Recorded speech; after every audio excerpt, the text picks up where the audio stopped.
Apa itu gastrik? Gastrik selalu disinonimkan dengan keradangan pada lapisan dalam perut, ataupun dalam bahasa Inggerisnya adalah gastritis. Dan apa pula GERD? GERD adalah satu penyakit di mana kandungan asid ataupun perut naik ke bahagian esophagus dan kadang-kadang ke kerongkong, dan ini dipanggil penyakit reflux. Apa kaitannya dengan puasa? Ada orang kata GERD ataupun gastrik akan jadi lagi teruk pada bulan puasa. Namun kajian ada menunjukkan bahawa simptom ataupun gejala gastrik dan juga GERD akan bertambah baik apabila berpuasa. Untuk tahu lebih lanjut tentang GERD dan juga gastrik di bulan Ramadan dan juga pantang larangnya di bulan Syawal, mari bersama saya pada webinar umum yang akan dijemput pakar-pakar hebat, iaitu Profesor Dr. Raja Effendi dan juga Ustaz Datuk Dr. Izhar pada webinar umum 14 April 2023, Jumaat 2.45 petang di Facebook Live Fakulti Perubatan. Bersama saya.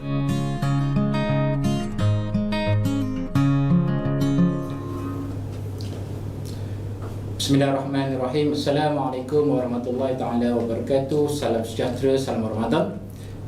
Selamat datang kepada para penonton Facebook Fakulti Perubatan UKM ke webinar umum program memasyarakatkan kesihatan siri kelima untuk tahun ini. Saya Dr. Khairul Najmi bin Muhammad Nawawi dari Jabatan Perubatan Fakulti Perubatan UKM adalah moderator anda pada petang ini. Tuan dan puan-puan yang dihormati, insya-Allah pada hari ini kita akan membincangkan satu dua topik berkenaan dengan penyakit yang acap kali timbul apabila tibanya Ramadan. Tak lain tak bukan penyakit gastrik ataupun GERD. Dan kita beruntung pada hari ini kita juga akan membincangkan satu topik selain daripada kesihatan yang berkaitan dengan Ramadan dan juga Syawal dari segi perspektif Islam. Jadi sebelum kita bermula, ingin saya ucapkan terima kasih kepada penaja utama kita pada hari ini, iaitu syarikat AstraZeneca. Terdapat beberapa pesanan yang ingin saya kongsikan supaya penonton dapat memaksimalkan pelibatan dalam webinar ini, dan diharapkan semua dapat bersama kami sehingga akhir rancangan. Dan sebarang soalan bolehlah ditulis di ruangan komen dan akan saya santuni di akhir program nanti, insya-Allah. Dan juga minta para penonton untuk like, share link Facebook supaya lebih ramai dapat menerima manfaat daripada webinar ini. Dan bagi yang ingin menyumbang bagi aktiviti pengajaran, bolehlah tekan butang like dan juga start di bahagian komen. Di akhir webinar kita, insya-Allah para penonton akan berpeluang untuk memenangi hadiah dalam bentuk e-wallet dengan menyertai kuis yang akan kami sediakan. Dan jangan lupa mengimbas QR code juga bagi mengisi e-sijil, iaitu di akhir program ini. Okey, tanpa berlengah lagi ingin saya menjemput dan juga memperkenalkan dua panelis ataupun dua panel yang tidak asing lagi, iaitu yang pertama kita ada Profesor Dr. Raja Effendi Raja Ali. Beliau merupakan pakar perunding gastroenterologi dan juga hepatologi Fakulti Perubatan UKM. Sekarang beliau juga bertugas sebagai seorang dekan di School of Medicine dan Life Sciences di Sunway University. Selamat datang, Prof. Terima kasih kerana meluangkan masa bersama kami. Sama. Dan kita ada panel yang teristimewa, panel yang kedua. Teristimewa. Diletak khas daripada Bangi. Kita ada Profesor Madya, Ustaz Datuk Dr. Muhammad Izhar, yang diletak khas daripada Bangi. Beliau merupakan pakar dalam bidang fiqh dan juga fatwa kontemporari, merupakan timbalan dekan untuk Fakulti Pengajian Islam di UKM. Selamat datang, Datuk. Alhamdulillah, terima kasih, Doktor. Jadi insya-Allah hari ini kita santai-santai, ya. Kita sembang santai tapi insya-Allah berisi. Takkan ada slide ataupun presentation. Jadi saya akan tanya soalan lah kepada Prof dan juga Ustaz. Dan hari ini kita bernasib baik kerana kita combine dua rancangan dalam satu, iaitu program Tanyalah Doktor bersama Tanyalah Ustaz. Menarik juga. Dan dua tajuk yang kita akan sentuh macam saya sebut tadi. Yang pertama berkaitan dengan gastrik dan juga GERD. Dan yang kedua berkenaan dengan ibadah di bulan Ramadan dan juga cara menyambut Syawal dari perspektif Islam. So dan kita ada lebih kurang sejam suku untuk program pada hari ini. Dan tanpa buang masa, ingin saya tunjukkan soalan yang pertama lah untuk Prof. Effendi. Kita tahu dari segi penyakit gastrik ataupun GERD sangat lazim. Kalau ikutkan kajian, lebih kurang 20 hingga 40% bukan sahaja di Malaysia tetapi juga di masyarakat di luar negara mengidap penyakit GERD. Dan kebanyakan masyarakat terutama di Malaysia menggunakan terminologi GERD ataupun gastrik. Kadang-kadang dia lamsam semua dalam gastrik. So apa pandangan Prof tentang perkataan gastrik itu sendiri, apa maksud dia dan apa kaitan dengan GERD? Silakan. Bismillahirrahmanirrahim. Assalamualaikum warahmatullahi wabarakatuh. Salam sejahtera. Terima kasih Dr. Najmi selaku moderator, sahabat teristimewa saya, Datuk Izhar. Yang pertama, saya mengucapkan terima kasih kepada syarikat penaja AstraZeneca dan Fakulti Perubatan melangsungkan webinar umum program memasyarakatkan kesihatan rakyat. Apabila kita ataupun masyarakat di luar sana menyebut perkataan gastrik, berbalik kepada definisi gastrik itu sendiri.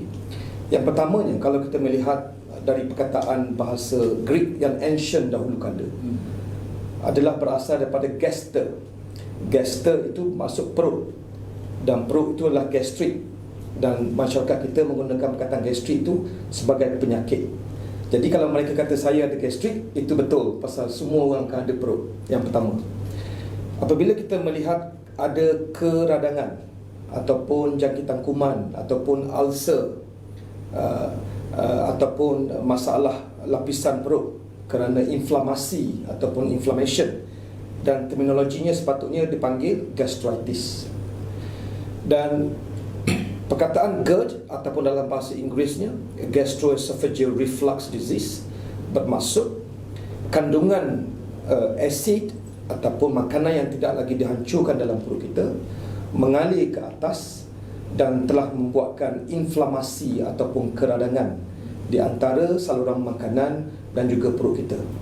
Dan oleh kerana kelebihan asid itu terutamanya menyebabkan mereka itu menghidapi simptom seperti sakit perut, pedih hulu hati, kembung, tak selesa dan sebagainya. So ini adalah antara yang simptom yang terlalu kerap, bukan sahaja di bulan Ramadan, mungkin lebih sedikit di bulan Ramadan, tetapi juga di bulan-bulan yang lain. Seperti Dr. Najmi katakan tadi, di Malaysia sekurang-kurangnya 20 hingga 40% rakyat Malaysia mengidap penyakit gastritis ataupun GERD, gastroesophageal reflux disease. Okey, terima kasih Prof. Rentetan daripada soalan tersebut, Prof ada menyebutkan simptom yang biasa ataupun gejala yang biasanya pesakit melaporkan kepada kita. Banyak ataupun ramai daripada mereka kadang-kadang bila sampai tu terus cakap saya ada angin, ataupun kita tanya apa kenapa datang, apa masalah. So kebanyakan pesakit tu dia terus cakap, okay, saya rasa saya ada angin, ataupun saya rasa ini semua angin. So apa pandangan Prof? Angin tu adakah betul ataupun disalahguna pakai, ataupun ada perkataan ataupun simptom yang sepatutnya diberitahu oleh pesakit? Okey, terima kasih. Ini satu soalan yang relevan, bukannya makan angin, ya. So pesakit, sesiapa mengatakan ada angin, trap. So apakah sebenarnya terjadi? Yang pertama, kita kena melihat simptom.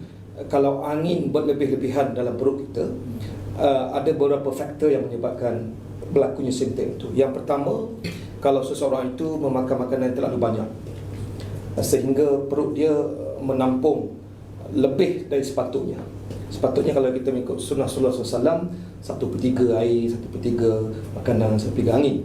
Tapi oleh kerana banyak sangat makanan di dalam perut kita, berlakunya angin itu tersekat ataupun trapping of air dalam perut kita, menyebabkan perut kita berlaku sedikit distension ataupun mengembung, macam perempuan yang mengandung contohnya.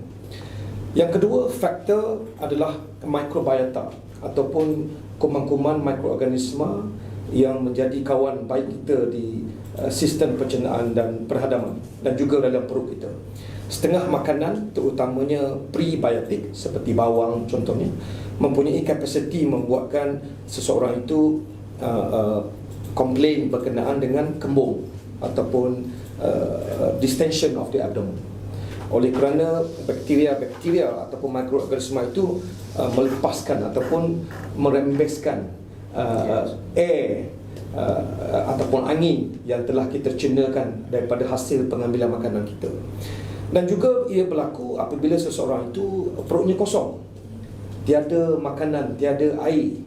Mereka yang tidak makan atau minum secara berkala, terutama di bulan puasa ini, so mereka akan merasakan lebih angin berbanding daripada hari yang lain. Dan faktor-faktor ini yang menyebabkan keseluruhannya pesakit akan mengatakan saya rasa angin lebih dalam badan saya, setengah itu mereka picit atau mengurut-ngurut untuk mengeluarkan angin. Itu tiada mekanisme. Itu adalah tidak betul segala-galanya. So itu konsep sedikit sebanyak Dr. Najmi, kenapa pesakit itu komplain kepada kita, saya ada angin dalam perut dan sebagainya. Terima kasih. Sebelum saya pergi kepada Ustaz ni, satu lagi soalan untuk Prof. Fendi. Adakah semua sakit perut tu adalah gastrik? Ya. Terima kasih. Tidak semestinya sakit perut itu adalah disebabkan oleh penyakit gastrik atau penyakit perut kita. Kerana kalau kita tanya kepada 10 orang di mana letaknya perut, 10 orang itu ditumpukan di tempat yang berbeza. Secara anatominya, perut kita berada di bawah belah kiri pertengahan di abdomen kita, macam ini. Dan kadang-kadang ia berkait rapat dengan organ-organ seperti pankreas, seperti usus besar, seperti limpa dan seperti buah pinggang. Kerana area itu adalah area yang orang kata crowded ataupun berjiran, jiran tu dekat. Jadi tidak betul kalau kita mengatakan bahawa setiap penyakit yang kita rasa sakit perut itu adalah sama dengan penyakit berada dalam perut. Kenalah disusuli dengan ujian, pengesahan, pendiagnosan dengan alat-alatan dan teknik yang betul untuk kita mendiagnoskan ianya adalah berpunca daripada perut kita. Itu saja. So saya nak tekankan poin ataupun yang diberikan oleh Prof. Fendi sebentar tadi. Bila kita kata sakit perut, biasanya sebagai doktor kita fokus kepada abdomen. Abdomen tu ada 9 bahagian, kat situlah ada perut, limpa dan sebagainya. Dan spesifik kepada perut tu lebih kepada bahagian atas. So bila pesakit datang komplain pasal perut, memang doktor akan tanya sakit tu dekat mana, dan kita nak tahu betul-betul adakah berkaitan dengan perut ataupun benda lain. So itu paling pentinglah bila kita bercakap tentang sakit perut. Okey Ustaz, sekarang dah memasuki 10 Ramadan terakhir lah. Dan kalau kita tengok dah dekat-dekat nak raya ni, ramai orang macam terlari fokus sikit. Lebih fokus kepada kuih raya, baju raya dan sebagainya. Boleh tak Ustaz bagi kata motivasi lah untuk 8 hari yang terakhir ni, dan tengok ada tak daripada sirah, daripada sirah sahabat ataupun tabi'in, bagaimana mereka menyambut hari-hari yang terakhir di bulan Ramadan ni. Terima kasih Dr. Najmi, sahabat saya Prof. Dr. Raja yang saya kasihi, semua yang sedang menonton sama ada di Facebook Fakulti Perubatan ataupun di Facebook saya Dr. Muhammad Izhar Official. Tuan-tuan dan puan, bila kita tengok bulan Ramadan ni, sekarang ni dah masuk fasa terakhir. Dia fasa 1 sampai 10, 11 sampai 20 itu fasa kedua.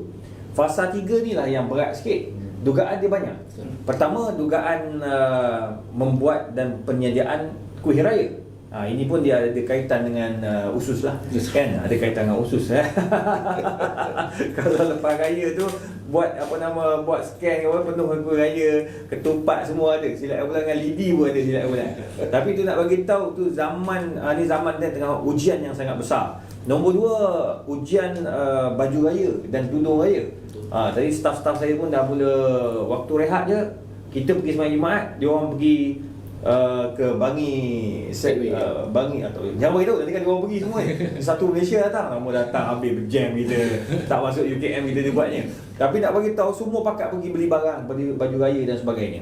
Dan nombor 3, orang sudah mula hilang fokus kepada kerja-kerja penyediaan, nak siapkan kerja sebelum balik raya. Jadi menyebabkan masjid dah makin kurang.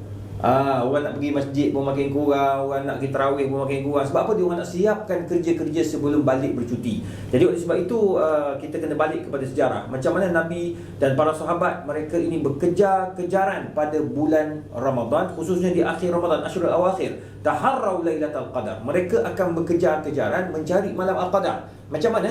Antaranya mereka beriktikaf. 10 akhir Ramadan tu mereka beriktikaf. Para sahabat radhiyallahu anhum, dia akan duduk dekat Masjid Nabawi itu iktikaf sampai masuk subuh. Itu satu. Nombor 2, mereka akan qiyamul lail, bukan saja iktikaf, qiyamul lail. Setiap malam mereka akan solat malam, bertahajud, bermunajat kepada Allah Subhanahu Wa Taala. Dan Nabi kalau dia sembahyang malam cukup panjang. Satu rakaat Nabi itu mencecah sampai 4 juz, sampai surah An-Nisa. Jadi sebenarnya dari sudut kesihatan perut pun bagus kan, berdiri lama itu. Boleh?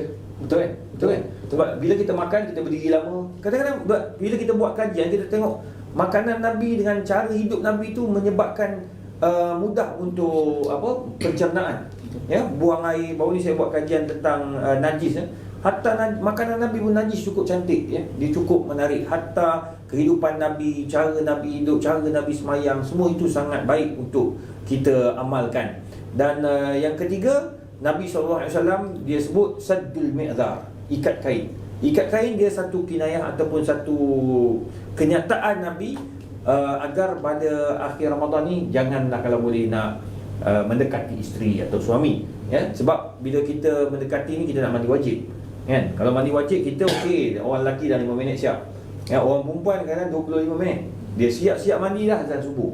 Jadi terlepas banyak benda. Jadi akhirnya kita akan letih, kita akan buang masa. Jadi kalau boleh dalam 10 hari ni ikat kain lah. Kedua-duanya ikat kain. Yang lelaki ikat kain, yang perempuan ikat kain. Wallahualam. Terima kasih Ustaz. Satu lagi soalan Ustaz. Apa indikator sebagai seorang Muslim yang berjaya menamatkan tarbiyah di bulan Ramadan? Okey. Apa indikatornya? Pertama disebut oleh Syekh Abdul Qadir Arnaud. Apabila kamu sudah menjadikan Ramadan itu madrasatun, satu bulan untuk kita belajar, bulan untuk mendidik kita, lepas Ramadan tu dia akan memberi kesan. Pertama, kita akan sambung pula dengan puasa 6. Puasa 6. Ada setengah orang dia buat tak tahu je. Ada setengah orang dia sangat, dia kata rindu lah nak puasa, dia puasa lagi dengan sambung puasa 6. Lepas habis puasa 6, dia rindu lagi, dia sambung pula dengan puasa Isnin dan Khamis. Ada lagi yang rindu, dia akan buat puasa macam puasa Nabi Daud. Hari ni puasa, esok buka dan lusa berpuasa. Begitulah seterusnya. Dia akan istiqamah dengan berpuasa. Yang kedua, dia akan belajar untuk sentiasa menderma dan berinfak. Sebab bulan Ramadan orang pemurah. Sampai peringkat baru ni, beberapa wartawan dia buat kajian di sekitar Kuala Lumpur, tempat gelandangan, Prof. Mereka mendapati seorang gelandangan dapat nasi bungkus sebanyak 20 bungkus.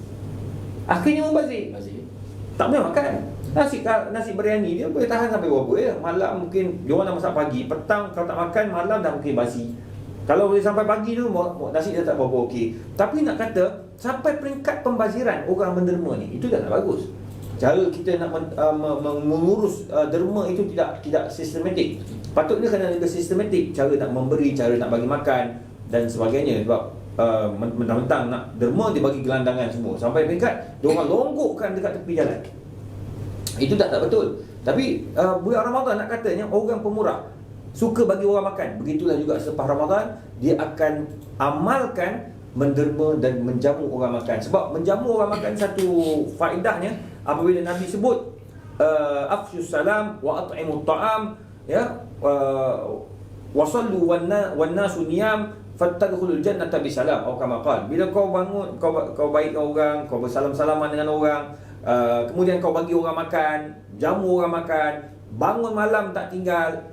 Semua ini akan menyebabkan apa? Menyebabkan kita mendapat rahmat Allah dan masuk syurga dalam keadaan selamat. Jadi sebenarnya Ramadan itu mengajar kita untuk banyak sedekah. Yang ketiga, bulan Ramadan dia mengajar kita untuk sihat. Kan Nabi sebut, sumu tasihu. Bila kau puasa, kau sihat. Dan Prof. Raja Dr. Najmi pun tahu bahawa dari sudut perubatan pun sangat jelas. Bila kita berpuasa ni, perut kita kemas, bersih, elok, apa semua. Dan Nabi pun buat begitu. Jadi sebenarnya dia akan teruskan dengan perkara tersebut untuk kita sihat. Kita amalkan kehidupan sihat, makan makanan yang sihat, tidak melampaui batas, makan tidak terlalu banyak, dan kita makan makanan yang baik-baik. Jadi insya-Allah kalau kita amalkan benda ni, itu tanda ataupun indikator yang kita ini belajar sesuatu daripada bulan Ramadan dan istiqamah selepas Ramadan. Wallahu a'lam. InsyaAllah. Terima kasih Ustaz. So poin yang penting dan juga berat, dia bukan setakat 30 hari di bulan Ramadan, tapi dia punya aplikasi ataupun natijahnya di luar bulan Ramadan. InsyaAllah kita doa sama-sama penonton dan kita semua diberi kekuatan untuk terus istiqamah di bulan luar daripada bulan Ramadan. Saya seru kepada semua penonton juga, jika ada sebarang soalan berkaitan dengan kesihatan ataupun berkaitan dengan keagamaan, diminta untuk type atau utarakan di ruangan komen. InsyaAllah saya akan baca dan minta pandangan daripada panel kita pada hari ini. Untuk seterusnya, round yang kedua, saya berbalik kepada Prof. Effendi berkenaan dengan GERD. Okay, tadi kita dah tahu apa itu GERD, apa itu gastrik, apa gejala dia, apa pula kesan atau komplikasi. Sebab kita tahu benda ni biasa, lazim, dan kadang-kadang kita buat indah tak indah, ataupun mungkin terlalu anxious ataupun terlalu kata apa, takut sampai berjumpa doktor atau pergi emergency pun satu hal juga. Tapi apa komplikasi, sama ada serius atau tak serius bila seseorang itu mengidap penyakit GERD? Terima kasih Dr. Najmi. GERD ini kita boleh kategorikan sebagai beberapa kategori, sedikit, sederhana dan teruk. Dia bergantung kepada durasi lama manakah pesakit itu menghidapi penyakit GERD. Kebiasaannya masyarakat Malaysia ini tidak pergi berjumpa doktor kecuali dia melibatkan kesakitan itu yang terlalu orang kata teruk, baru dia pergi berjumpa. Itu ini adalah satu fenomena ataupun satu perangai yang tidak baik, tak bagus. Bukan saja dari sudut perubatan, juga dari sudut keagamaan. Jadi kita kena jadi proaktif, kita apply proactive medicine daripada reaktif, menunggu simptom-simptom. Yang sedikit dan sederhana GERD itu cukup mudah untuk dirawati, dan yang teruk yang melibatkan komplikasi seperti seseorang itu boleh muntah darah contohnya, kerana luka-luka ataupun ulcer itu bertambah tebal ataupun mendalam, menyebabkan kerosakan paru-paru darah dan mereka itu muntah darah. Dan kita kena faham, kadang-kadang masyarakat kita bila mendengar muntah darah itu mungkin kena sihir dan sebagainya. So kena tanyalah, Buang air keluar darah pun sihir juga. So kita kena tanya yang fakih, jangan menghukum diri kita sendiri tanpa panduan, tanpa ilmu. Antara komplikasi yang lain, kita tahu di banyak kajian menunjukkan, Datuk Najmi, di kala ini sehingga 20% daripada kanser yang berlaku dalam tubuh badan kita adalah berasal dari inflamasi. Dan kita tahu GERD, gastroesophageal reflux disease ataupun gastritis, ada mempunyai elemen inflamasi. Jadi kalau kita tidak menjaga atau merawat dengan baik, kemungkinan inflamasi itu bertukar kepada atau transform kepada kanser ataupun penyakit parah yang memerlukan rawatan yang berbeza seperti pembedahan dan sebagainya.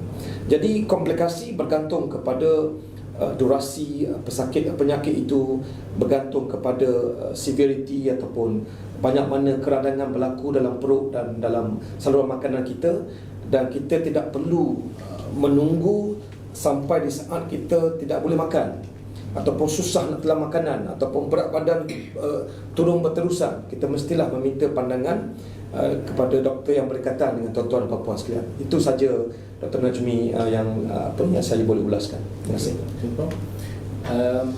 Kalau boleh Prof detailkan atau perincikan sedikit lagi tentang rawatan. Mungkin kita tahu ada ubat, dan ubat pun ada pelbagai. Apa jenis-jenis ubat yang para penonton perlu tahu, dan mungkin ada rawatan selain daripada ubat. Terima kasih. Ini penting apabila kita sudah mengetahui diagnosis penyakit seperti gastrik, penyakit GERD, apakah ubat-ubatan ataupun yang kita boleh lakukan. Yang pertama, kita mengambil sikap macam mana gaya hidup kita. Kita kena kurangkan stres. Stres ini terlalu banyak kajian di luar sana yang mengatakan apabila kita stres, asid dirembeskan lebih daripada biasa. Apabila asid itu berlebihan dalam perut, menyebabkan luka ataupun hakisan di dinding perut kita.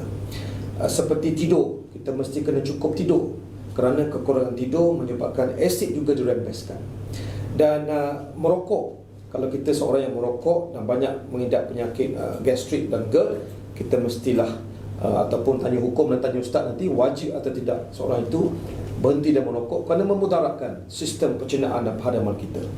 Seterusnya, gaya hidup kita seperti pemakanan kita.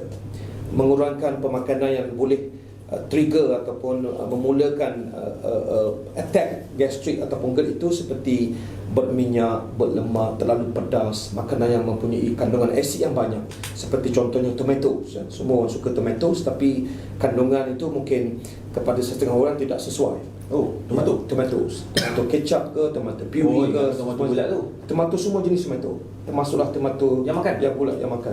Saya suka kot. Tak apa, tapi amount itu bukannya berlebih-lebihan. Dan caffeine, kopi. Ni hantu kopi. Itu penggemar. Itu penggemar kopi. So kopi juga, caffeine telah dibuktikan banyak kajian di luar sana antara faktor yang boleh menghakis dinding. So ini adalah gaya hidup kita yang kena tukar, ataupun kekerapan kita makan. Tak bolehlah kita lepak kedai mamak, makan pukul 11, pukul 12 tidur. Itu adalah satu habit yang menyebabkan gastrik ataupun GERD kita bertambah teruk. Dinasihatkan supaya kita makan sedikit tapi kerap, dibandingkan dengan makan sekaligus lamsam macam tu. Dan itu adalah gaya hidup kita yang kita boleh ubah. Antara ubat-ubatan yang digunakan di negara kita dan luar sana, antara yang paling berkesan adalah macam mana kita mengurangkan rembesan asid dalam perut kita. Terdapat pelbagai cara. Yang pertamanya, untuk mengurangkan asid dalam perut kita, yang mana dalam perut kita ni mempunyai banyak sel. Antara sel yang kita dinamakan dalam bahasa perubatannya adalah parietal cell ataupun sel parietal, yang mana sel ini bertanggungjawab mengeluarkan asid melalui pam-pam, macam pam perigi kita, mengeluarkan asid. Keadaan seperti stres, tak cukup tidur, ubat-ubatan tahan sakit yang banyak, jangkitan kuman, Helicobacter pylori, menyebabkan asid itu dikeluarkan. Dan kita, asid itu bila kena pada lapisan perut kita, dia akan menghakis dan menyebabkan luka-luka, akan jadi jerawat-jerawat dalam perut kita. Jadi kaedah ubat yang digunakan ataupun kita panggil perencat pump ini adalah salah satu, ataupun dalam bahasa Inggerisnya proton pump inhibitors, kita gunakan adalah esomeprazole. Kita boleh guna bergantung kepada dos. Nasihat doktor sama ada 20 mg ataupun 40 mg, boleh ambil satu hari sekali atau 2 hari sekali, bergantung kepada keadaan masing-masing. Dan dinasihatkan biasanya kita mengambil itu setengah jam sebelum kita makan. Now, this situation can be tricky kerana masa Ramadan kita boleh makan masa siang hari. So, kita menasihatkan pesakit berkenaan untuk mengambil ubat-ubatan itu semasa sahur. Jadi mereka ini akan boleh berpuasa dengan kualiti yang baik. Kerana dalam proses fisiologikal yang normal physiology process, di antara pukul 12 hingga pukul 3 petang, tengah hari, itu adalah peak time, peak traffic jam, ataupun peak asid dirembeskan dalam perut kita. Sebab itulah kadang-kadang kita mendengar di luar sana, selepas solat zuhur je gastrik dan dia buka puasa. Dia memberikan hukumnya kepada diri dia sendiri untuk membuka puasa. Nanti kita tanya ustaz macam mana hukum dia.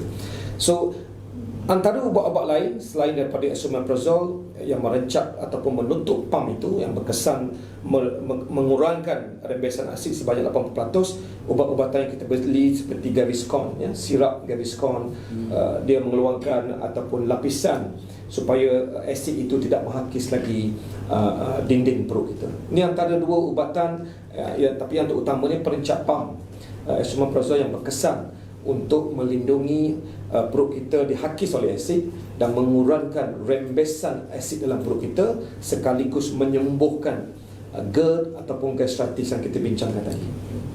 Okey, terima kasih Prof. Sama. Berbalik pada Ustaz, tadi Prof Fendi ada menyebut tentang cara pemakanan terutama masyarakat Malaysia yang mungkin tak kondusif ataupun tak cantik lah. Boleh Ustaz bagi contoh sunnah pemakanan mungkin daripada sahabat ataupun daripada Rasulullah SAW.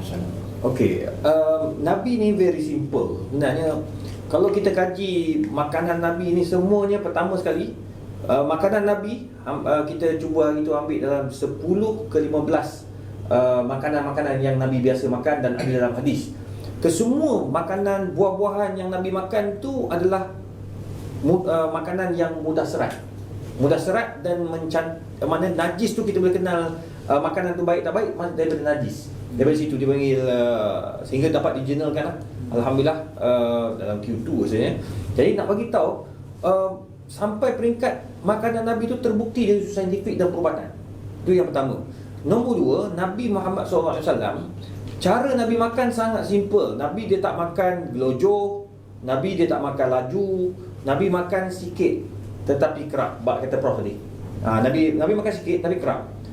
Yang ketiga, Nabi mulakan setiap kali makanan Nabi dengan buah tamar. Dia akan makan tamar. Tamar Nabi pula, Nabi makan tak banyak.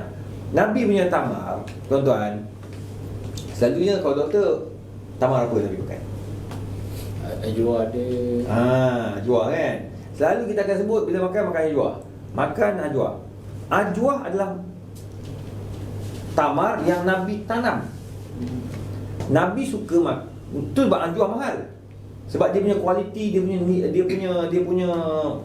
dia punya apa perbezaan dengan tamar-tamar lain memang bezalah dari sudut dari sudut dietitian dia. Cuma yang Nabi suka makan adalah rutok. Rutok ni macam madu ke apa? Tak. Dia rutok ni panjang, separuh masak separuh tak.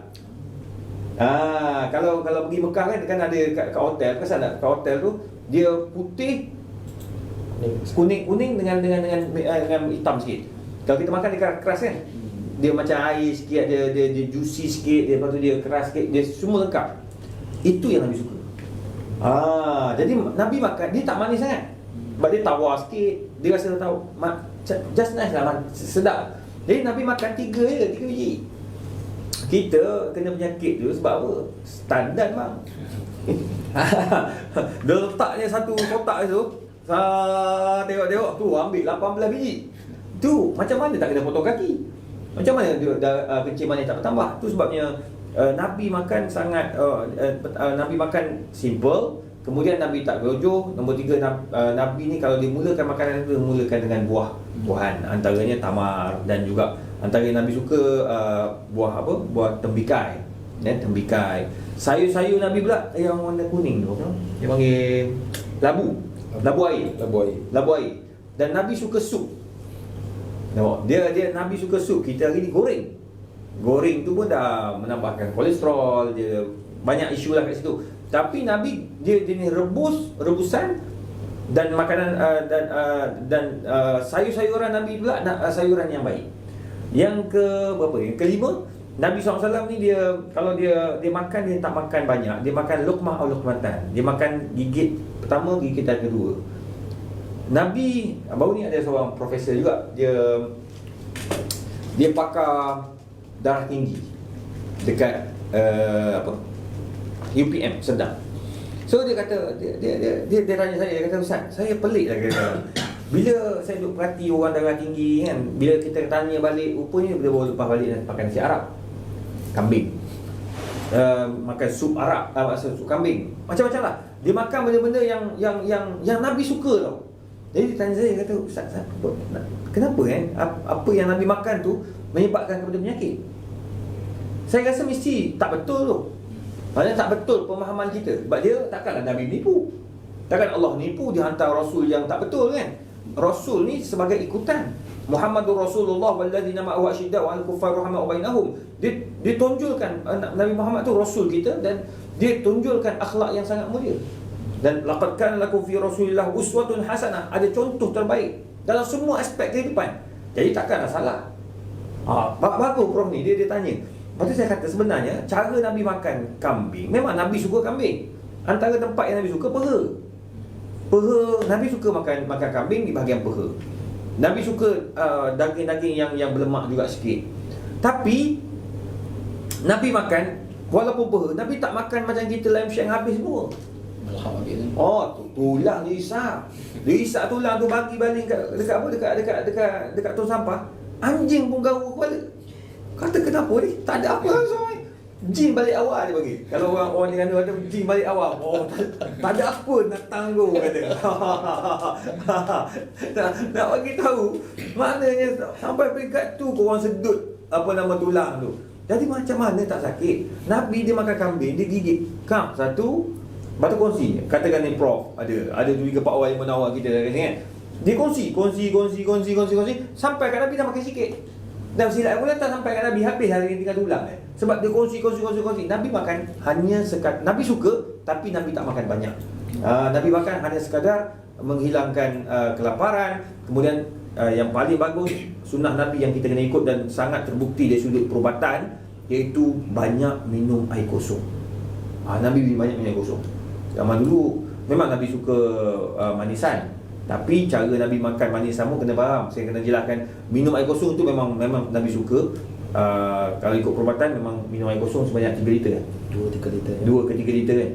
Dulu saya salah faham, 7 liter kan tu. Itu salah tu. Sesat tak menyesatkan. Kena 7 liter. Aduh, rosak bawah pinggang. Tapi nak bagi tahu Nabi banyak minum air kosong. Itu. Cuma bila dilihat juga dalam Syama'il Rasul, Nabi suka manisan-manisan. Manisan ni bagus untuk hilangkan loya. Dia dibagi dessert kan. Tapi Nabi makan sikit. Kemudian cara hidup Nabi tu, pagi-pagi Nabi dah tidur. Lepas subuh Nabi dah tidur. Nabi bersama dengan para sahabat. Lepas tu Nabi semayang Isyraq, kemudian semayang duha. Dan kemudian Nabi ada latihan. Ada latihan, bekerja, naik kuda. Semua tu adalah exercise yang sangat baik. Wallahualam. Beza dengan kita lah Beza. Kita tambahkan duduk dalam bilik, menaik. Itu buat menaik, saya kena slip disc, puncanya banyak naik. Ni semua lah. Kita banyak sibuk Q1, Q2. Dah kena slip disc apa kat ni. Sebelum kita pergi ke commercial break, satu lagi soalan untuk Ustaz. Macam TV kot. Macam TV. Sikit je komen berkenaan dengan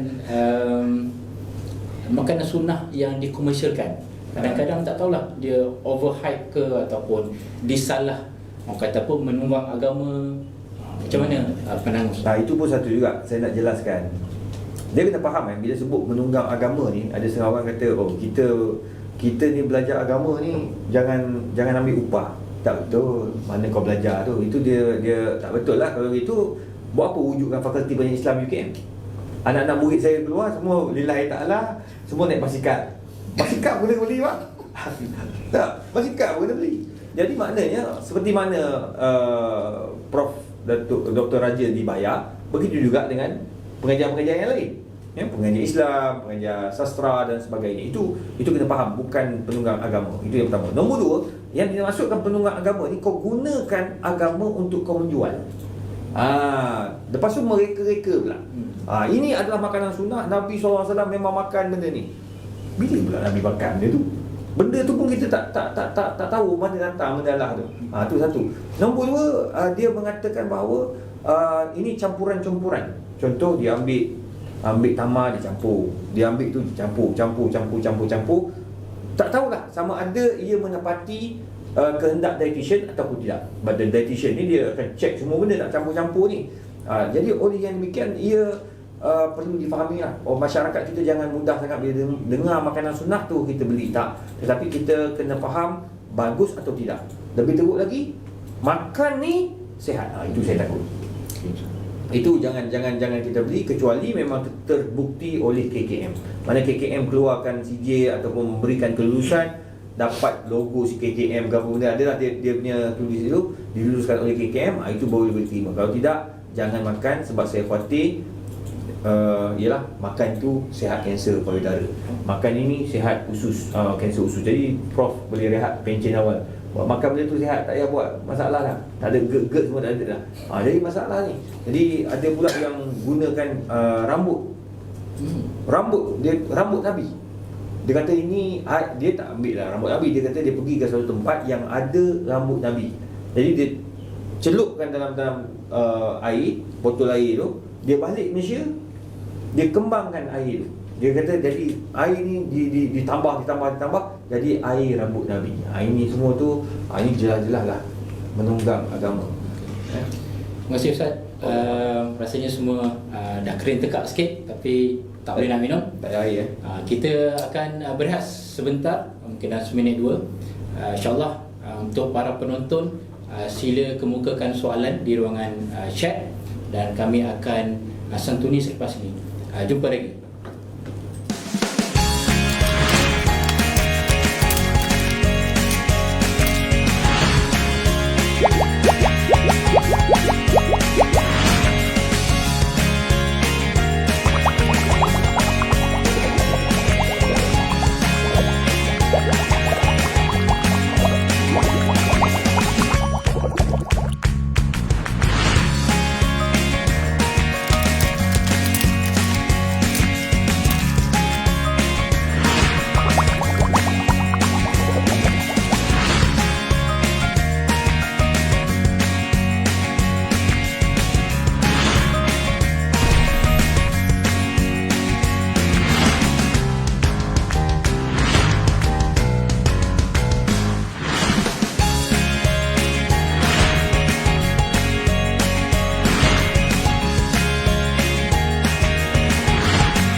Okey, kembali kepada webinar pada hari ini berkaitan dengan gastrik dan juga ibadah di bulan Ramadan. Bersama saya dua panelis yang tidak asing lagi, Profesor Dr. Raja Effendi, pakar perubatan gastroenterologi dan hepatologi UKM, dan saya juga ada Ustaz yang juga merupakan pempengaruh media sosial. Lupa nak perkenalkan title tadi Luar biasa. Okay. So kita teruskan dengan cycle yang ketiga, insyaAllah. Soalan kepada Profesor Effendi. Apa endoskopi ataupun OGDS, iaitu satu prosedur skop. Ramai pesakit takut untuk jumpa doktor mungkin apabila terbayang tentang perlunya buat prosedur OGDS. Boleh Prof terangkan sedikit apa itu prosedur ni dan keperluan, adakah semua pesakit perlu menjalani prosedur tersebut? Terima kasih Dr. Najmi. Apabila seseorang itu didiagnoskan ataupun disuspek mempunyai penyakit gastrik, antara alatan yang kita gunakan dinamakan endoskopi. Apa itu endoskopi? Adalah tube, macam getah, flexible tube yang dimasukkan dalam mulut kita dan meneropong ataupun kita kata Google di dalam saluran makanan dan juga perut dan juga usus kecil. Dan pesakit itu sebelum menghadapi ataupun menjalani ujian endoskopi itu berpuasa selama sekurang-kurangnya 4 ataupun 6 jam. Dan perlu untuk kita menerangkan apakah prosedur tersebut dan pesakit itu akan diberi sedikit injection ubat bius supaya lali dan tidak merasa kesakitan. Di antara fobia ataupun ketakutan di masyarakat kita ni adalah apabila mendengar proses ataupun cara untuk endoskopi dilakukan, kerana mereka memikirkan macam mana tube yang panjang 1 meter, 120 cm itu dimasuki di saluran makanan dan juga perut kita. Prosedur ini cukup selamat, mengambil masa 5 hingga 10 minit dan diperlukan ataupun kalau saya boleh hukumkan diwajibkan untuk kepada mereka yang mempunyai simptom yang menunjukkan ke arah adanya kebarangkalian penyakit di dalam perut ataupun sebahagian usus kecil dan juga saluran makanan. Kerana pendiagnosan melalui endoskopi itu perlu, kerana sel-sel ataupun sampel tisu itu boleh diambil untuk kita diagnoskan sama ada sel itu mempunyai hanya luka-luka, dan yang paling penting sekali adakah sel-sel itu yang tidak normal ataupun kanser, kerana rawatannya berbeza. Jadi proses endoskopi ini selamat, memakan masa yang pendek, senang dibuat, dan komplikasinya cukup rendah. Kalau mereka takut yang mengatakan bahawa macam mana perut kita pecah oleh kerana endoskopi itu kebarangkaliannya terlalu kecil, setengah kajian mengatakan 1 hingga 10,000, terlalu kecil, manfaatnya jauh lebih tinggi daripada mudaratan dari proses endoskopi itu. So ini adalah proses endoskopi yang mana pesakit-pesakit yang mempunyai simptom-simptom yang kronik yang lebih daripada 4-6 minggu, contohnya sakit perut berpanjangan, loya berpanjangan, rasa nak muntah selalu, berat badan turun tanpa sebab, loya berpanjangan, rasa kembung angin berpanjangan, selera makan turun tanpa sebab. Ini antara indikasi, muntah darah sebagai contohnya, ataupun susah untuk menelan makanan, ataupun susah untuk meminum air, ataupun terbatuk-batuk minum air, ataupun batuk sewaktu tidur di malam contohnya. Ini adalah tanda simptom-simptom yang memerlukan, ataupun kalau saya boleh keluarkan hukum, mewajibkan seseorang itu untuk menjalani proses endoskopi. Kerana dari proses itu kita akan mengetahui lebih detail lagi apakah yang berlaku dalam saluran makanan dan juga perut kita, supaya rawatan yang tepat boleh diberikan kepada mereka. Itu saja. Okey, terima kasih Prof. Sama.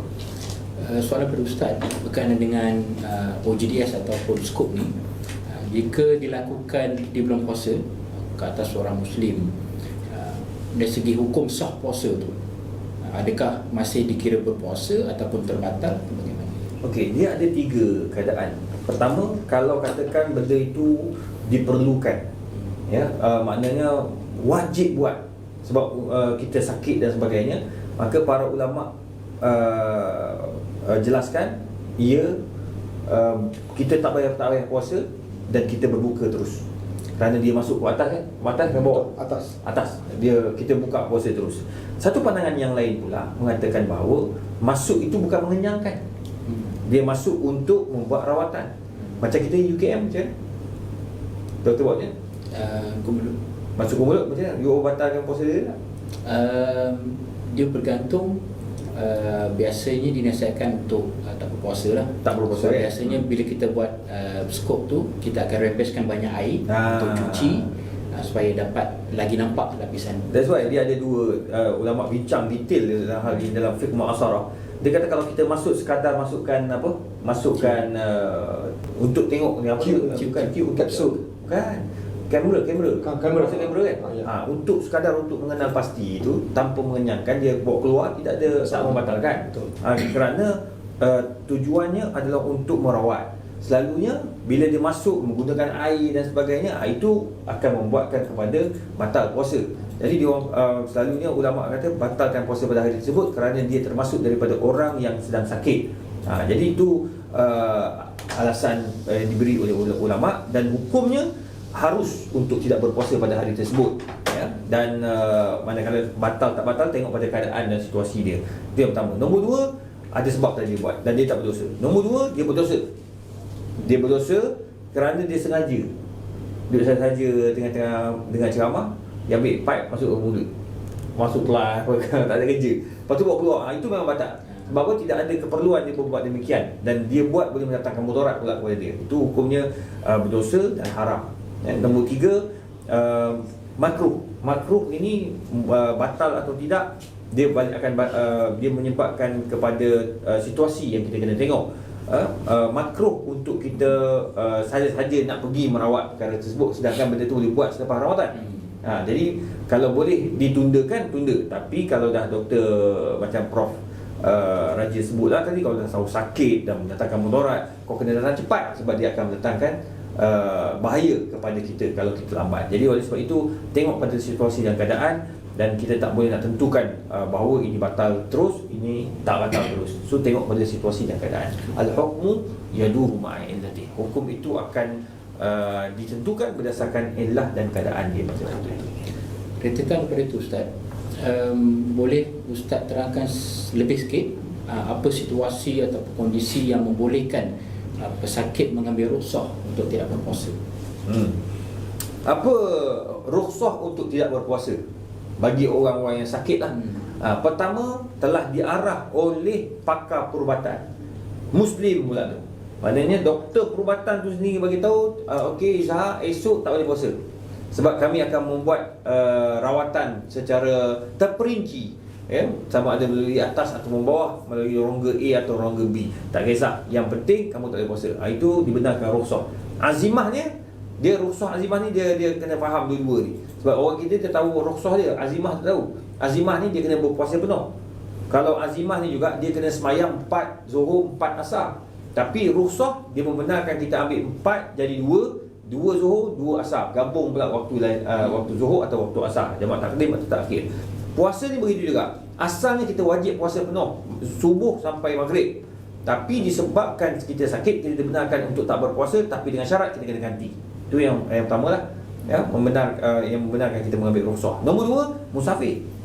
Contoh Prof Effendi, Prof Raja nak balik ke mana? Terengganu. Balik Terengganu kata. On the way balik, kata keluar nak musafir. Dia kata depan ni keluar ni. Put balik musafir pergi ke Terengganu. Dia on the way, dia sampai dekat Gombak tu, boleh tak buka puasa? Boleh tu? Secara teorinya boleh. Teori boleh. Orang nak tangkap pun tak boleh. Kenapa kau puasa ni? Saya duduk cerdas, saya nak balik Terengganu ni. Sekarang pukul 4 kau buka puasa? Ikut aku lah. Sebab saya sedang berpuasa, saya sedang bermusafir, so saya nak buka puasa. Boleh. Cuma adabnya kita tidak berbuka puasa, sebab lagi sikit masa nak buka puasa tu kan. Jadi maknanya kita kena faham, kita bermusafir ataupun tidak. Kita bermusafir, kita boleh buka puasa. Nombor 3, bila kita boleh berbuka puasa, apabila kita diyakini akan kita dinasihatkan oleh doktor untuk tidak berpuasa akibat memakan ubat. Macam mana ni, baru ni saya di TV3 tanyalah ustaz, seorang perempuan tu disahkan penyakit apa saya tak ingat, dia menangis-nangis. Dia kata tahun ni dia memang tak boleh puasa sampai bila-bila, kerana dia akan bergantung dengan ubat setiap jam 11 pagi ke, lepas satu jam 11 dan petang satu, 2 kali dia makan. Jadi dia kata boleh ke dia untuk orang kata apa nak puasa juga? Memang tak boleh lah, sebab dia kena ikut arahan doktor. Nak makan ubat tu pula dia kena makan buat sebelum tu. Dia kena makan pula sebelum tu, dia kena pastikan perut dia tidak kosong. Jadi dalam keadaan ini mereka dibenarkan untuk berbuka puasa. Nombor 4, apabila dia boleh tak berpuasa apabila dia pitamnya dia boleh tak puasa. Sebab apa dia mana dia pitam ni sebab apa? Sakit Gula yang rendah, contohnya ataupun epilepsi, sawang dan sebagainya. Jadi dia termasuk dia orang sakit lah, pitam. Dan nombor 5, sebab apa? Saya dah lupa nombor 5 tu. Tapi apa-apa pun, sebab ni soalan memang dia tak rancang, dia memang bagi je. So kita jalan je lah. Wallahualam. Terima kasih Ustaz. Soalan lagi itu Ustaz. Kalau pesakit tu memang orang kata memang tak boleh nak puasa, tapi dia kalau boleh nak puasa, tapi sebab doktor tak bagi tak puasa, tapi dia takut dia punya pahala kurang ataupun tak dapat keberkatan Ramadan. Apa pandangan Ustaz? Mana adakah pahalanya terkurang ataupun memang standard dia kurang daripada orang Okey, puasa? kalau katakan dia tak boleh puasa disebabkan sakit lah, macam masalah usus, masalah apa saja penyakit menyebabkan dia tak berpuasa dan dia terkena ganti, adakah pahala dia berkurangan? Tidak. Bahkan pahalanya akan ada seperti mana orang berpuasa, bahkan dia dapat pahala yang kedua, pahala menjaga nyawa. Sebab kalau lambat kata perawan raja lah, kalau dah kita ada tanda-tanda muntah keluar darah, berak keluar darah, lepas tu ada masalah-masalah yang simptom-simptom yang jelas membahayakan diri dia, dia nak puasa juga mendatangkan mudarat, boleh jatuh dosa. Jadi kalau dia berubat, sebab Nabi kata tadawu, berubatlah kamu. Nabi suruh berubat, Nabi bukan suruh duduk diam, Nabi suruh pergi jumpa doktor, jumpa tabib, bertanyakan tentang penyakit kita. Bila kita tanya, kita akan dapat rawatan. Maka dalam hal ini kita akan dapat pahala kerana menjaga nyawa, menjaga kita punya tubuh badan yang dia adalah amanah daripada Allah Subhanahu Wa Taala. Bayangkan kalau kita abaikan, kita alpa, menyebabkan buah pinggang rosak, usus rosak, hanya kerana bab kata doktor ni terlambat, dah tak boleh nak buat apa dah. Dulu dia kena katakan ditakdir lah kena kanser usus, na'udzubillah kan. Kalau bagi tahu awal boleh selesai kan? Selesai. Macam contoh ada kawan kita, sahabat kita dekat UKM, baru saja disahkan pakar ada sel kanser, tapi tahap 1. Jadi buat permudahan segera. Sebab doktor kata mujur dapat awal. Jadi sekarang ni dia 3-4 hari tak boleh puasa sebab duduk hospital. Memang dia kena pemantauan dan sebagainya. Akhirnya dia telefon, perlu ke dia adakah dia berdosa? Adakah dia ini tak dapat pahala? Saya kata tak berdosa, bahkan menjadi wajib kita buat rawatan sebab boleh membawa benda mati. Nombor 2, dia dapat pahala kerana menjaga nyawa, menjaga anggota tubuh badan dia daripada rosak. Sebab ini amanah, kita kena jaga betul-betul. Wallahu a'lam. Okay. Terima kasih Ustaz. Kembali kepada Prof.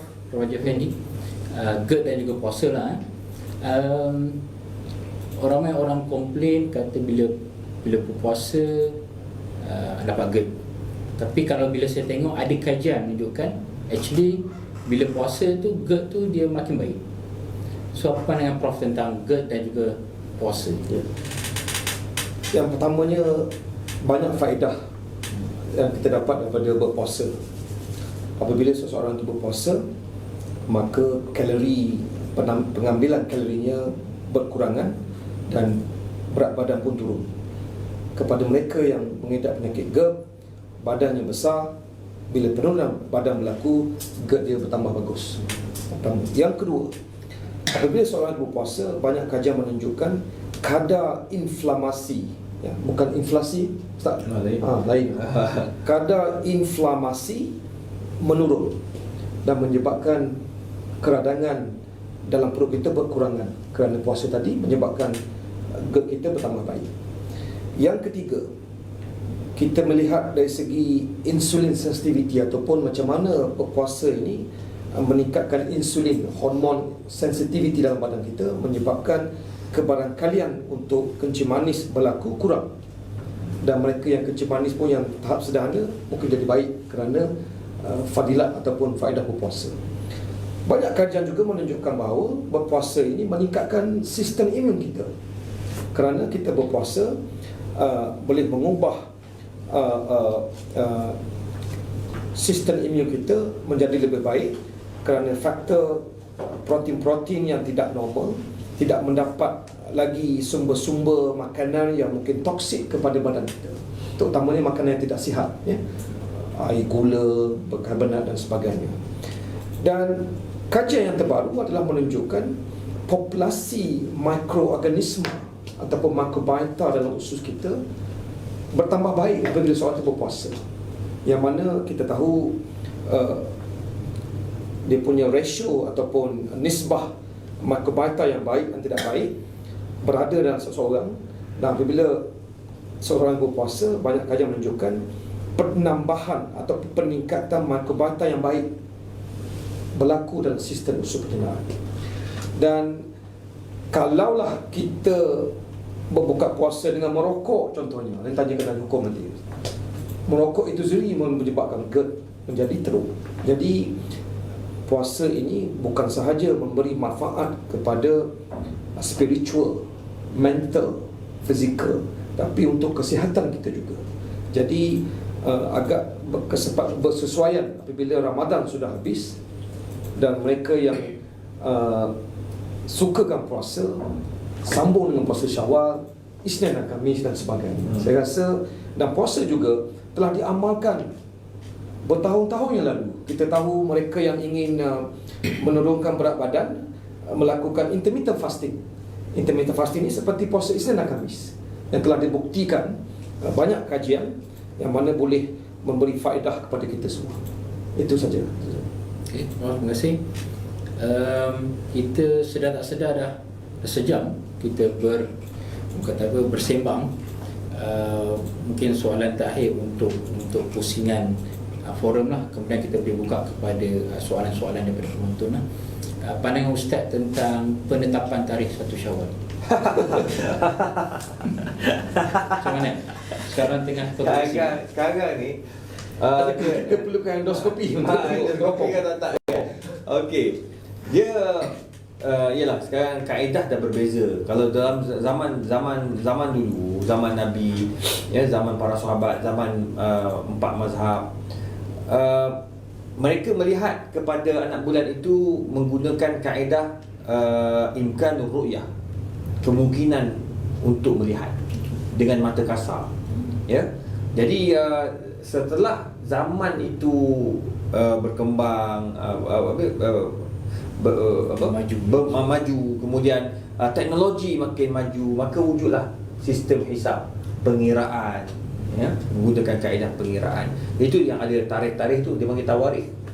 Jadi dia orang pun dah boleh tetapkan, okey, raya sekian. Jadi sekarang ini masalah yang berlaku apabila tarikh dah ditetapkan jatuh Sabtu, tapi pada masa sama nak tengok anak bulan juga, imkanur ru'yah, sebab kita guna dua-dua. Bila nak tengok dalam hal ini, walaupun dalam jadual dah ada tulis hari Sabtu, kan, beli tiket kapal terbang pun hari Sabtu, hari Jumaat, dengan harapan balik petang raya, kan.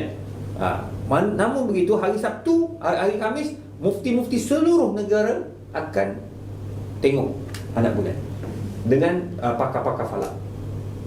Kalau nampak, raya lah Jumaat. Kalau tak nampak, Sabtu lah. Tengok pada situ. Maknanya dia akan tengok yang paling penting imkanur ru'yah, yang asal tu.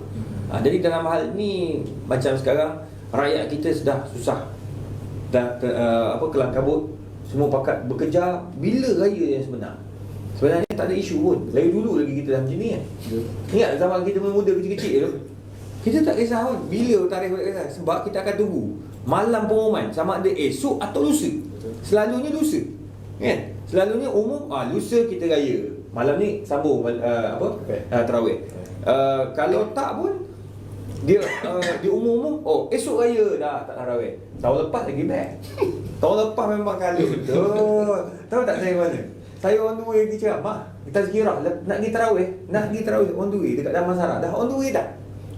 Apa nama masjid pun bagi tahu, ustaz dah kat mana? Saya dah on the way, nak sampai dah, dekat nak sembahyang nak sembahyang tarawih kan. Mula. Kami tunggu ustaz. Okey. Tunggu sampai telefon kedua. Ustaz, esok raya. Patah balik. Tarawih patah, imam balik juga. Jadi nak bagi tahu orang, sebab kita dah biasa menggunakan kaedah hisab tu kan. Sekarang ni kita kena kembali pada asal dah. So jangan terlalu yakin yang raya itu adalah hari Jumaat, kemungkinan Sabtu, dan tak boleh juga kata yakin hari Sabtu, kemungkinan hari Jumaat, sebab ia akan balik kepada penyimpang mohon besar setelah mendapat nasihat daripada pembuktian dan juga nasihat daripada mufti-mufti seluruh negara. Wallahu a'lam. Terima kasih Ustaz atas ulasan yang terbaiklah, ya. Alhamdulillah kita ada lebih kurang 10 minit lagi sebelum kita punya webinar akan berakhir. Saya teruskan dengan soalan-soalan yang diberikan oleh penonton di Facebook. Ada soalan yang mungkin sudah dijawab, saya akan skip soalan tersebut. Soalan yang pertama, Prof, sedikit beza antara gastrik dengan chest pain ataupun sakit pada jantung. Ya. Terima kasih. Penyakit gastrik dan penyakit jantung adalah dua benda yang berbeza. Tetapi dalam clinical practice, kadang-kadang mereka yang ada juga sakit dada, ya, adalah kerana penyebab gastrik. Tetapi yang mana membunuh penyakit yang dahulu adalah penyakit jantung. Jadi amat wajar kepada penyakit pesakit berkenaan, apabila sakit dada, mestilah bertemu dengan pakar supaya mensahihkan bahawa sakit dada ini bukannya berpunca daripada sakit jantung. Dia juga boleh berpunca daripada gastrik, tetapi tidak common. Bukannya perkara yang biasa kita jumpa di praktis, tetapi ada. Itu jawapannya. Soalan seterusnya, Prof, berkenaan dengan angin tadi. Ada dua soalan berkaitan. Yang pertama tentang angin, adakah gastrik itu berpunca daripada angin atau sebaliknya? Yang kedua, jika perut tiba-tiba keluarkan bunyi, adakah itu disebabkan angin atau kurang air dalam badan? So gastrik dengan angin benda yang berbeza. So dia tidak ada kena-mengena satu sama lain. Tapi kerana bila angin terlalu banyak dan kita merasakan bahawa itu datang dari perut dan kita kata sakit perut, dan automatically masyarakat kita panggil sakit perut tu sakit gastrik, dan dia tidak ada kena-mengena dengan angin dan gastritis ataupun inflamasi. Yang kedua, ada istilah perubatan yang kita panggil boboritmi, bermakna perut kita berbunyi, terutama bila kita lapar contohnya, dan ataupun kita makan makanan yang mempunyai kandungan yang menyebabkan microbiota ataupun mikroorganisma itu makan juga apa yang kita makan dan mengeluarkan gas-gas tertentu dan mengeluarkan bunyi-bunyian. Bunyi dalam perut ini non-spesifik. Dia mungkin mengatakan kepada kita lapar. Dia mungkin mengatakan kepada kita bunyi yang kuat seperti usus kita tersekat ataupun obstruction, dan ia adalah non-spesifik. Tetapi simptom perut berbunyi ini bukanlah antara simptom yang common. Biasanya kena-mengena dengan pengambilan pemakanan kita dan perut kita kosong berpanjangan seperti bulan puasa kadang-kadang, dan juga mikroorganisma yang tidak baik lebih nisbahnya daripada yang baik. Itu saja. Berkenaan dengan OGDS ataupun endoskopi tadi, ada penonton bertanya, jika tak buat OGDS boleh tak buat X-ray? Maklumat daripada X-ray tidak seperti maklumat yang kita dapat daripada proses endoskopi. X-ray adalah bayangan image yang boleh membuatkan image itu normal. Tetapi apabila kita memasuki tube kamera dengan endoskopi itu, kita boleh melihat dalam perut itu sendiri. Jadi penggunaan X-ray untuk mendiagnoskan penyakit GERD dan gastrik adalah salah dan menyalahkan. Itu bukannya betul. Kerana ujian-ujian tertentu, X-ray, endoskopi dan CT scan mempunyai peranan masing-masing dan tidak boleh digunakan untuk mendiagnoskan penyakit gastrik. Rentetan soalan tadi, kalau dah buat endoskopi tapi normal, simptom gastrik masih ada, adakah perlu ubat yang lain ataupun perlu repeat balik endoskopi? Ini satu yang menarik dan selalu kita akan bertemu dalam clinical practice kita, yang mana pesakit akan mengatakan simptom-simptom seperti orang penyakit gastrik. Tetapi apabila kita memasuki endoskopi, dalamnya perfectly normal. Tidak ada kesan-kesan luka ataupun damage di dinding perut kita. Ini dinamakan kita panggil functional gastrointestinal disorders, ataupun asid yang dirembeskan itu tidak sampai tahap melukakan ataupun membuatkan kerosakan dinding itu. Jadi ada cara lain yang kita boleh gunakan, ubat-ubatan yang berkesan untuk menjaga ataupun kontrolkan simptom yang dikatakan oleh pesakit. Bukan sahaja ubat rembesan asid, tapi ubat yang kita gunakan seperti neuromodulator, ubat yang membolehkan seseorang itu mengurangkan simptom pedih hulu hati dan sebagainya. Ia benar, bukannya palsu, bukannya misteri, memang dalam praktis betul, dan dia memerlukan rawatan kepakaran, ubat-ubatan yang tertentu dalam menyelesaikan masalah ini. Terima Prof. Soalan pada Ustaz tentang itikaf. Manakah yang lebih baik untuk seseorang wanita, sama ada beritikaf di masjid atau beribadah di rumah saja? Orang perempuan disunatkan untuk beribadah di rumah. Sebab Nabi sebut dalam satu hadis berkaitan dengan jihad, jihadukunna fi buyutikun. Jihad orang perempuan ni yang sukar untuk pergi keluar dari rumah kerana ada anak, ada suami dan sebagainya, tanggungjawab kepada rumah tangga itu tinggi, maka jihad mereka dekat rumah. Dia semayang kat rumah tu dapat pahala sama macam suami pergi kat masjid. Tapi suami kena pergi lah. Ni suami tak pergi, isteri pergi terbalik dunia ni. Jadi itu tidak bagus. Jadi kena berubahlah kita ni. Jadi orang perempuan you iktikaf kat rumah buat ibadat kat rumah, manakala suami pergi iktikaf kat masjid, suami buat, kita dapat pahala. Suami semayang kita dapat pahala. Wallahu a'lam. Okay, terbaik ya. Okey, ada soalan lagi daripada penonton. Untuk Prof Raja Fendi. Ni dia tanya consultation terus. Saya memang ada gastrik yang teruk. Sahur bangun, lepas tu dalam jam 10 pagi perut dah start sakit, pedih, loya, kadang-kadang nak muntah. Kalau macam ni apa rawatan ni, Prof? Yang pertama, kita mesti melihat isi kandung perut itu sendiri. Jadi penanya mestilah menjalani ujian endoskopi. Kerana daripada ujian itu kita boleh mengatakan bahawa ini penyakitnya, tahapnya dan sebagainya, dan kandungan ubat-ubatannya mungkin berbeza, dosnya mungkin berbeza, dan mungkin ada tambahan ubat-ubat lain lagi. So kita tak boleh assume. Kita ingat pukul 10 pagi itu kita dah tak boleh puasa, kemungkinan penyakit lain juga berlaku di sekitar perut kita. So kita mesti menjalani proses-proses untuk mendiagnoskan. Kita tak boleh kata inilah penyakit gastrik. So itu yang berlaku biasanya. Ada soalan tentang cara berpuasa lah yang terbaik untuk orang yang ada masalah perubatan, masalah hati ataupun masalah buah pinggang. Apa cara terbaik untuk berpuasa lah? Saya rasa yang pertamanya, kita sekarang dah fasa ketiga yang untuk Izzah cakap tadi. Mungkin di masa hadapan, apabila kita mempunyai penyakit kronik, tak kiralah sistem pencernaan, buah pinggang dan sebagainya, mungkin kita melatih diri kita dahulu beberapa minggu sebelum Ramadan menjelang dengan puasa Isnin Khamis contoh, dan penukaran masa untuk mengambil ubat-ubatan. Kita tak boleh bagi alasan bila Ramadan tak boleh ambil ubat pasal saya berpuasa.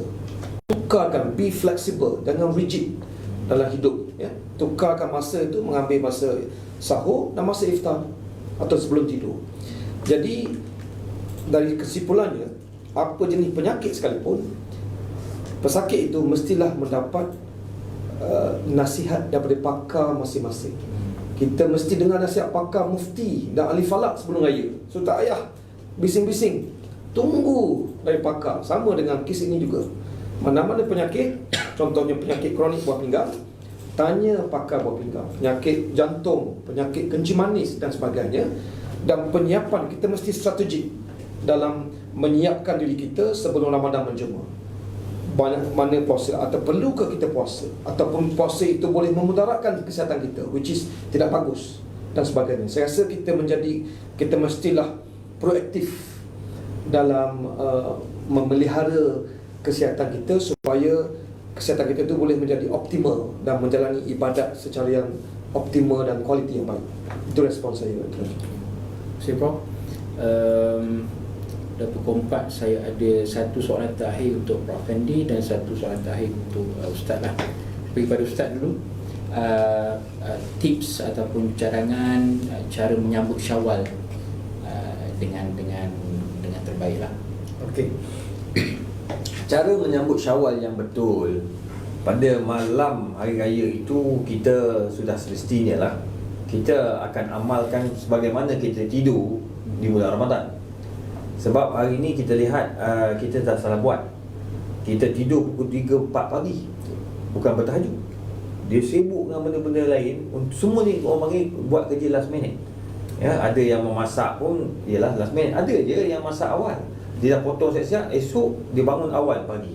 Maksudnya dia bangun awal, dia tidur awal, dan dia akan bangun pukul 3 pagi, pukul 4 pagi dia akan masak masa tu. Jadi dia sama macam kaedah kita hari ni. Jadi lepas subuh dia boleh semayang, kemudian dia bersiap siaga untuk pergi solat tarawih berjemaah.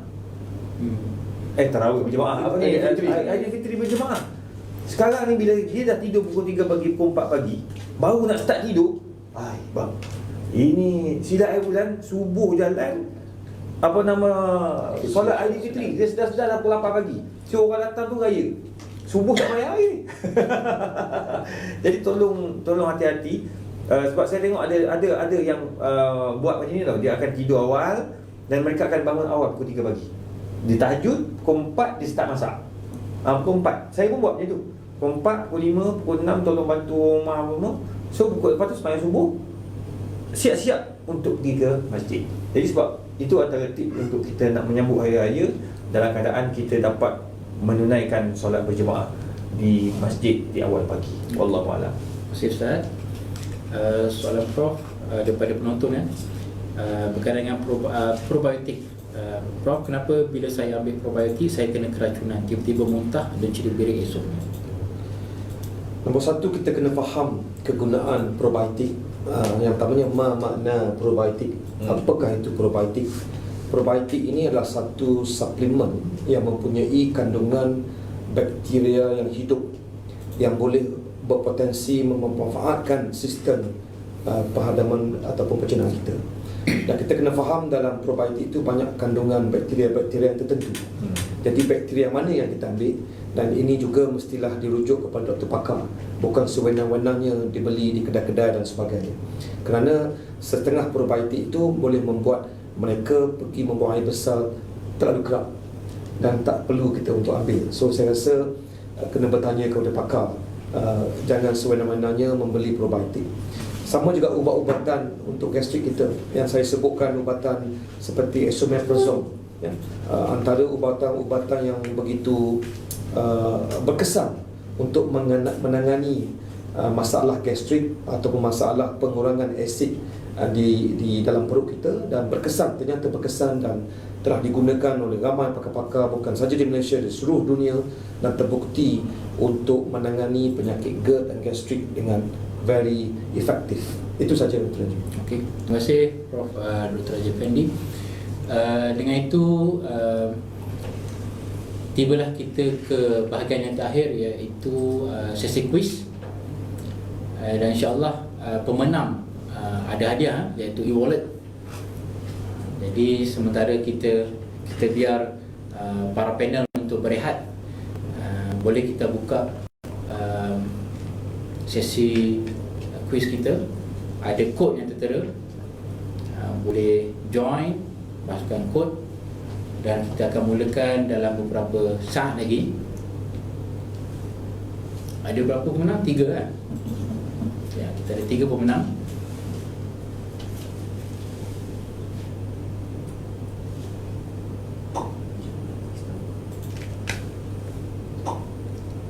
Oh, baru naik.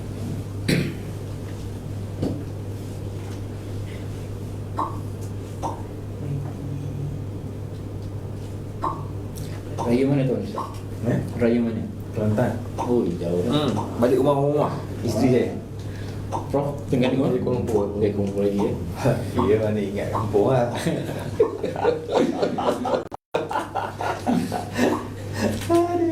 Lama kat UK. Tidak boleh balik kat UK atau tu ni.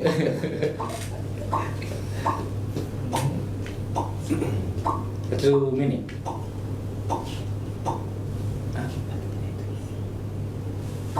Satu minit untuk isi. Kita ada berapa? 10 soalan. Okey. So kita ada 10 soalan dan seminit saja diberi masa untuk menjawab sebelum kita umumkan pemenang. Dah 40 minit. Okey, insya-Allah dengan kiraan 5 boleh. Okey, 5 4 3 2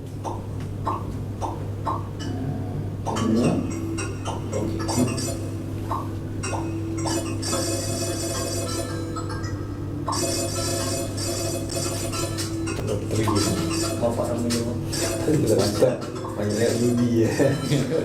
Assalamualaikum. Oh, laju.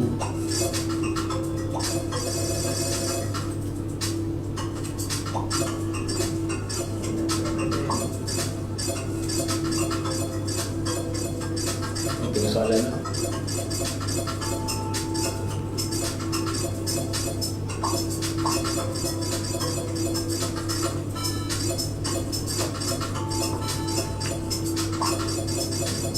Boleh lah. saya Ibu. Bila? Hari Khamis petang. Oh. Standby lah. Itu pada dia kira jam lah tu Khamis lah. Oh, jam. Habis jam.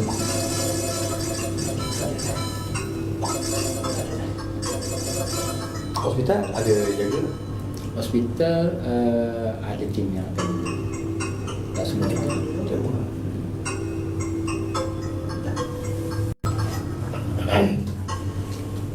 Okey, lanjut.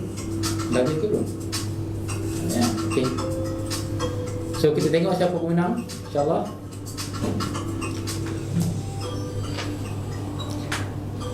Okey, pemenang ketiga kita ada Syafiqah Bahrin. Pemenang yang kedua SB Small Power. Pemenang yang pertama Ita. Okey, diminta para pemenang untuk menghubungi pihak penganjur ataupun sekretariat untuk claim hadiah lah, ya. Rasanya kita dah sampai ke hujung rancangan. Saya ingin mengambil ruangan ini untuk mengucapkan terima kasih yang pertama kepada Fakulti Perubatan, terutama dari Hejim yang diteragui oleh Profesor Marina. Terima kasih juga kepada kru di belakang tabir. Yang ketiga, terima kasih kepada sponsor penaja utama kita AstraZeneca, dan seterusnya kepada dua panel kita yang hebat pada hari ini, Profesor Dr. Raja Fendi dan juga Ustaz Dr. Muhammad Zahar, dan juga kepada semua para penonton yang bersama dengan kami sehingga akhir rancangan. Moga mendapat manfaat dan apa yang baik kita boleh amalkan untuk kesihatan dan juga kesihatan badan dan juga kesihatan rohani, insya-Allah. Itu saja untuk setakat ini. Saya akhiri dengan wabillahi taufiq wa hidayah. Assalamualaikum warahmatullahi taala wabarakatuh.